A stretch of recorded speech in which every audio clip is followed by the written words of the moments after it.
Story 1. When they cannot be happy for their friends who succeed in ways they have not. If your jealousy is that profound, I do not want to be around you. Story 2. When they say my name repeatedly, it feels manipulative and puts me on edge.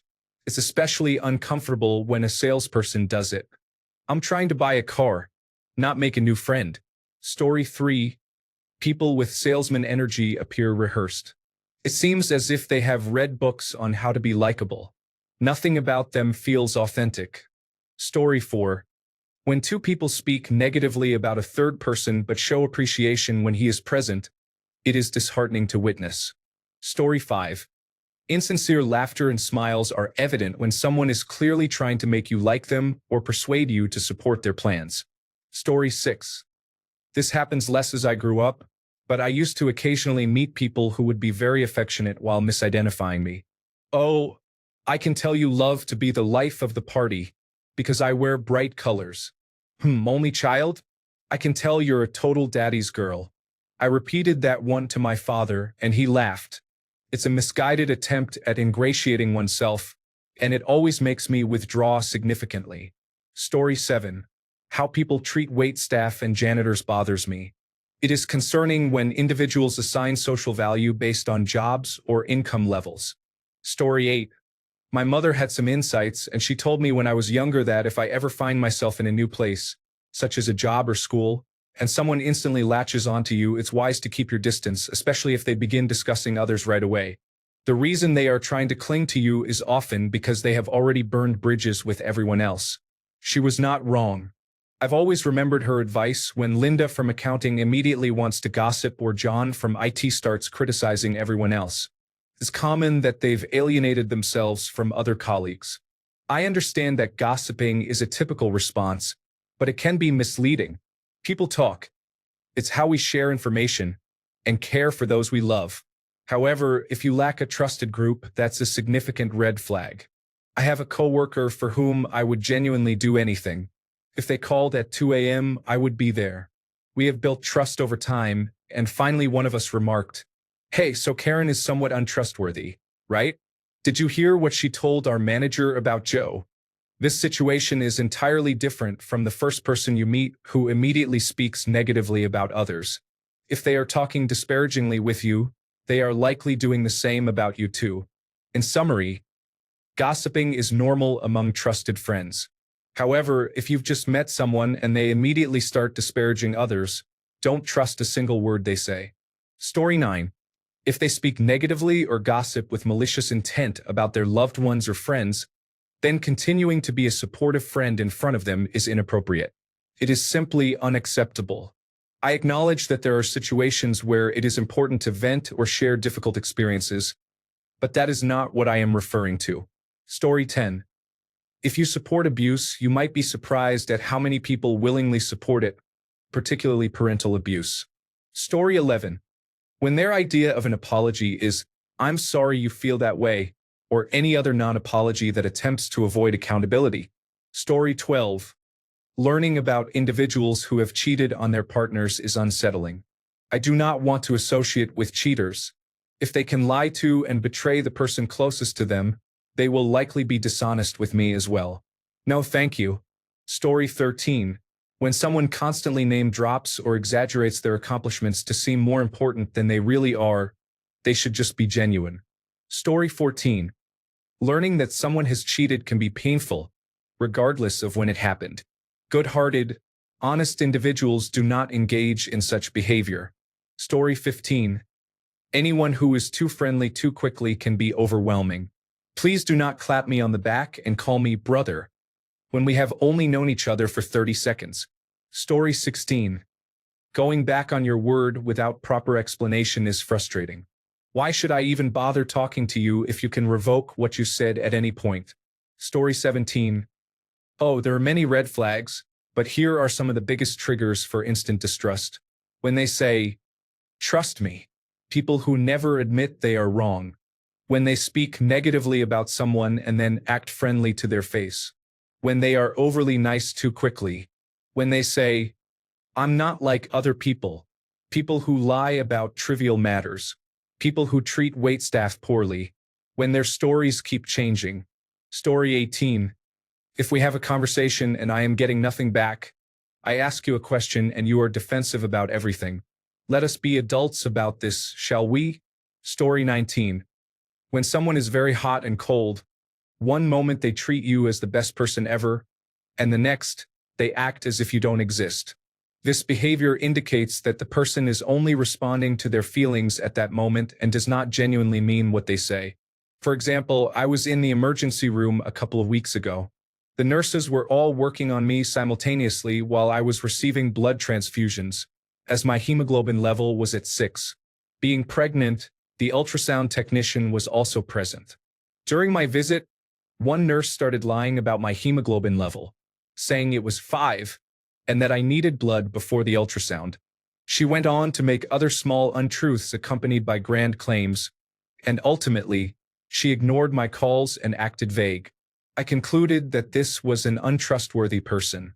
Story 20. I am not befriending someone who sees everything as competition and talks badly about others. There are many red flags for me.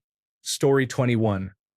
If they start discussing how bad their ex is and do not take any responsibility for their role in the relationship. Story 22. I have more than one issue. Someone who lies, even little white lies.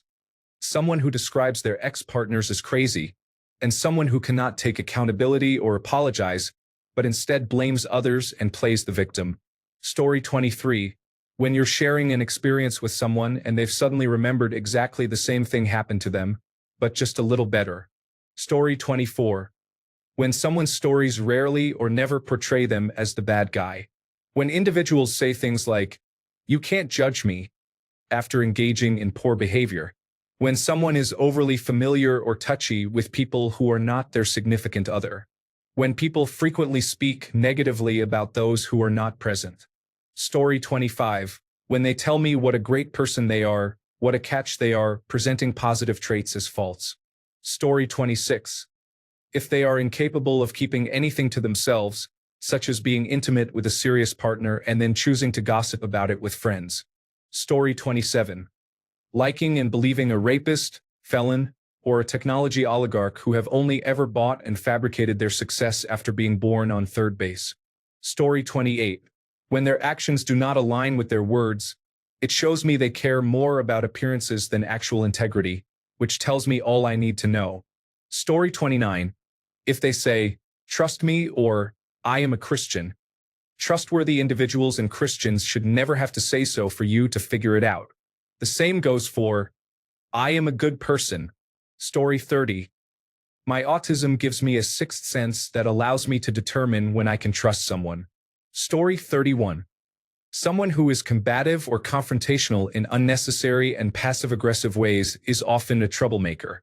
They tend to talk behind your back or spread rumors, and may approach you to say, "Did you hear what someone said about you?"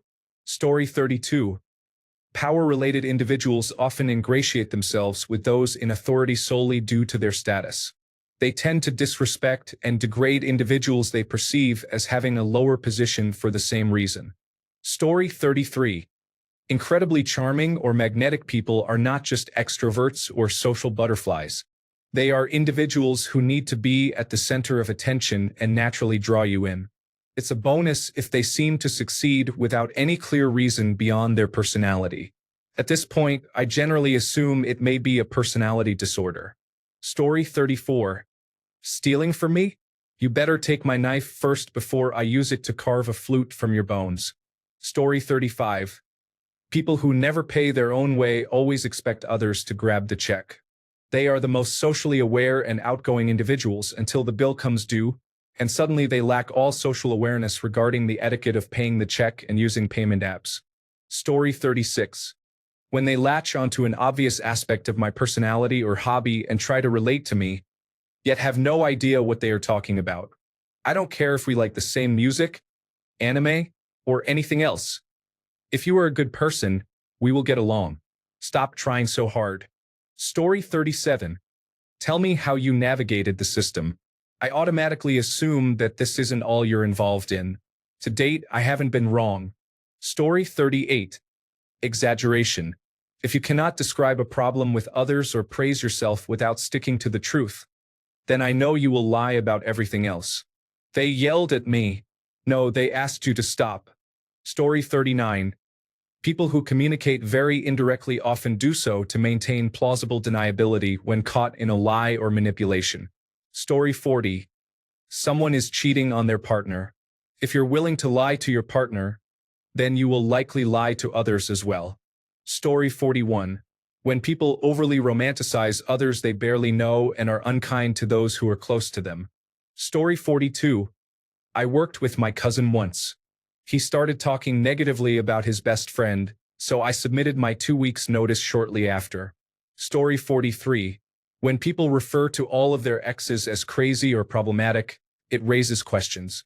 Either you contributed to the issue in the relationship, or you are repeatedly choosing partners with similar problems.